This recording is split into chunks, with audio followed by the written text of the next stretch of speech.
भी पसंद नहीं आती और वो परेशान होकर अपने डेस्क पर जाकर काम करने लगता है। पर ईमान की लाइफ में टेंशन इतनी ज्यादा थी कि उससे सही से काम भी नहीं हो रहा होता। उतने में ही उसकी टेंशन बढ़ाने के लिए वहां पर वही डुकरिया आ जाती है, जो कि इस बार अपना एक नया ड्रामा लेकर आई थी। उस गुड़िया के अकाउंट से बैंक वालों ने सर्विस चार्ज के तौर पर एक पैसा काट लिया था और उसी बात से वो गुड़िया तिलमिला गई थी। अब वैसे तो एक पैसा किसी के लिए भी मायने नहीं रखता, मगर ईमान के दिमाग में एक बहुत खतरनाक आइडिया आता है और वो इस बार उस डुकरिया से अच्छे से बात करते हुए उसकी प्रॉब्लम को फिक्स करके उसे वहां से भेज देता है। ईमान के दिमाग में अभी ये आइडिया आया था कि उसके बैंक में काफी सारे लोगों ने अपना अकाउंट बनाया हुआ है और अगर सर्विस चार्ज के तौर पर ईमान सबके अकाउंट में से एक पैसा भी काट लेता है तब भी उसके पास बहुत सारे पैसे हो जाएंगे। और क्योंकि सारे लोग उस बुढ़िया की तरह नहीं होते तो कोई भी एक पैसा कटने पर इतना ज्यादा शक भी नहीं करेगा और ईमान बड़े आराम से दीवान का पैसा देने के बाद अपने पिता का इलाज भी करा लेगा। तब ईमान अपने घर में जाने के बाद पूरी रात इस बारे में सोचता रहता है और सुबह तक वो एक ऐसा प्रोग्राम बनाकर तैयार कर देता है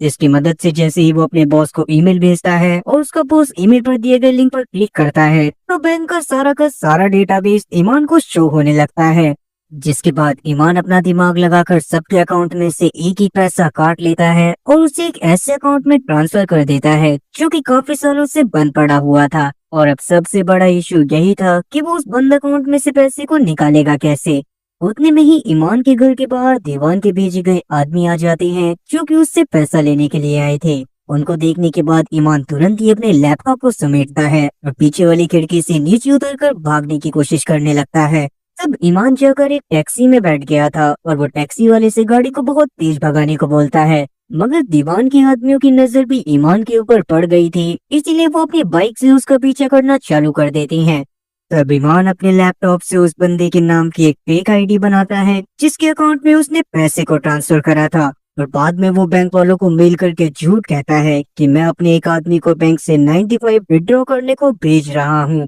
जिस आदमी के अकाउंट में ईमान ने पैसे डाले थे वो आदमी असल में बहुत बड़ा बिजनेसमैन था, इसीलिए बैंक वालों को भी उस ईमेल के ऊपर शक नहीं होता। और बाद में जब ईमान अपने ही बैंक की दूसरी ब्रांच में जाकर उस आदमी का नाम बताता है तो उसे 95,000 का पैकेट दे दिया जाता है, जिसमें से 30,000 को वो तुरंत ही दीवान के आदमियों को देकर अपनी जान बचाता है और बाकी के 60,000 ले जाकर वो अपने डैड की सर्जरी करवाता है। ईमान की लाइफ अब वापस से ट्रैक पर आ गई थी, इसीलिए अगले दिन वो मजे में ऑफिस जाता है जहाँ पर अब तक आयरीन को 1 सेंट की चोरी के बारे में पता तो चल चुका था, मगर वो पुलिस में इसके खिलाफ कंप्लेन नहीं कर सकते थे क्योंकि अगर ऐसा करा जाता तो इस बैंक की बहुत ज्यादा बदनामी होती और कस्टमर को बैंक के साथ ट्रस्ट इश्यूज होने लगते।